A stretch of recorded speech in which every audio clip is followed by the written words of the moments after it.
साहब ने आपके वास्ते जबरदस्त प्रोग्राम लाए, शादी मुबारक जैसी स्कीम, आपके वास्ते, आपके बच्चों के वास्ते टिमरिस के स्कूल, जहां एक एक बच्ची पे, एक एक बच्चे पे 1,20,000 रुपया खर्च किया जाता है।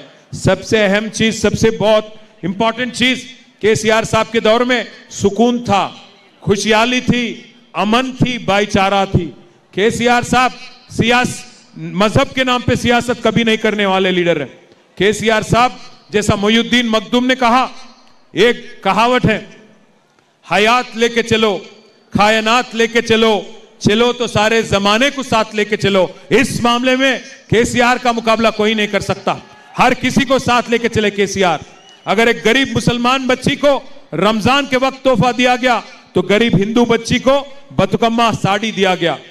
నేను అడుగుతున్నా మా ఆడబిడ్డల్ని, కేసీఆర్ గారు ఉన్నప్పుడు కేసీఆర్ కిట్ వచ్చింది, ఇప్పుడు వస్తుందా? కేసీఆర్ కిట్ వస్తుందా?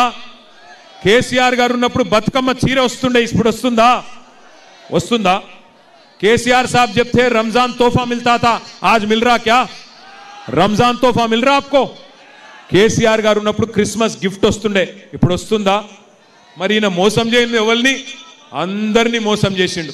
ఇక చూడండి, అక్కడ ఆడబిడ్డలకు చెప్పిండు నెలకు 2,500 ఇస్తా అన్నాడు, విద్యార్థినులు ఆడపిల్లలకు స్కూటీలు ఇస్తా అన్నాడు, లగ్గం చేసుకుంటే తులం బంగారం ఇస్తా అన్నాడు, బతుకమ్మ చీరలు ఇస్తా అన్నాడు। ఒక్కటన్నా చేసిండా? ఆడబిడ్డలను మోసం చేసిండు, ముసలోళ్ళకు మోసం చేసిండు, 4,000 పెన్షన్ అని, ఆటో అన్నలకు మోసం చేసిండు, ఏమని నెలకు 1,000 రూపాయలు ఇస్తా అని చెప్పిండు। 24 నెలలే 24,000 బాకీ ఉన్నాడు। అక్కలు, చెల్లెళ్ళు, అన్నలు, తమ్ముళ్ళు, ఇవాళ 8 తారీఖు నేను ఇక్కడికి వచ్చే ముందు, ఎర్రగడ్డ ముందు నాకు మా నాయకులు షేక్పేట వాళ్ళు ఫోన్ చేసిర్రు, అన్నా మా దగ్గర కాంగ్రెస్ వాళ్ళు ఓటుకు 5,000 వంచుతుండ్రు అన్నా అని ఫోన్ చేసిర్రు షేక్పేటలో। అట్లనా అన్న నేను। తర్వాత బోరబండోళ్ళు ఫోన్ చేసిర్రు, అన్నా మా దగ్గర 6,000 ఇస్తుర్రే అన్నారు।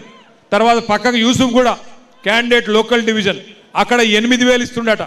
నేను ఒక్కటే మాట చెప్తున్నా మీ అందరికీ, మా ఎర్రగడ్డ డివిజన్లో ఉండే ఆడబిడ్డలకు, అన్నదమ్ములకు, కాంగ్రెస్ వాడు పైసలు ఇస్తే బరాబర్ తీసుకోండి, మంచిగా తీసుకోండి, సిగ్గుపడకుర్రి, అడుగుర్రి ఇంకా మంచిగా కాంగ్రెస్ వాళ్ళను, ఏమాయ బిడ్డ 5,000 ఇస్తున్నావు, మిగిలిన 55,000 ఎప్పుడు ఇస్తావని అడుగుర్రి।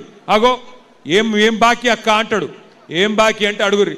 అవు కొడుక, మీరు రేవంత్ రెడ్డి చెప్పిండు కదా డిసెంబర్ 2023 నుంచి 2,500 ఇస్తా అన్నాడు కదా, మరి 24 నెలలే, 24 నెలలు అంటే 60,000 బాకీ ఉన్నావు కదా బిడ్డ, 5,000 ఇచ్చినావు, ఇంకా 55,000 ఇస్తే నీకు ఓటేస్తా, లేకపోతే మా కేసీఆర్ గారికే ఓటేస్తా అని చెప్పండి।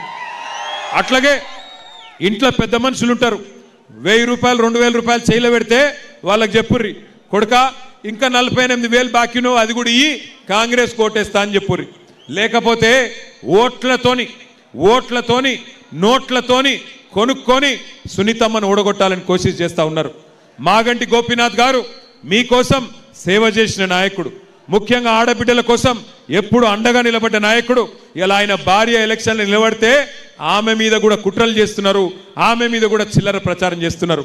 మరి అట్లాంటి గోపీనాథ్ గారి యాదిలో ఆయన భార్యకు అండగా నిలబడదామా లేదా? నిలబడదామా లేదా? మా ఆడబిడ్డలు చెప్పాలా, గోపన్న భార్యకు అండగా నిలబడదామా? గట్టిగా నిలబడదామా? లేక మళ్ళొక్కసారి కాంగ్రెస్ చేతిలో మోసపోతారా? మీ ఇష్టం। ఎందుకంటే ఒక్కసారి మోసం ఎవడన్నా మనల్ని చేస్తే అది వాని తప్పు అవుతుంది, కానీ రెండోసారి కూడా వాని చేతిలోనే మనం మోసపోతే ఈసారి తప్పు మనదవుతుంది। 6 గ్యారెంటీలు అని ఆగం చేసినోడు తెలంగాణను మళ్ళా గెలిపిస్తే తెలంగాణను తీసుకుపోయి మొత్తం అడుగు నాశనం చేస్తాడు, యాది పెట్టుకోండి, భయపడకండి। కొంతమంది ఆకు రౌడీలు, గూండాగాళ్ళు ఓటేయకపోతే ఏమో చేస్తామంటున్నారట, వాళ్ళకు నేను ఒక్కటే చెప్తున్నా, 14 తారీఖు తర్వాత మొత్తం తెలంగాణ రాష్ట్రంలో కొత్త తుఫాన్ వస్తుంది। టీఆర్ఎస్ ప్రభుత్వం తొందరలో 500 రోజుల్లో రాబోతున్నది।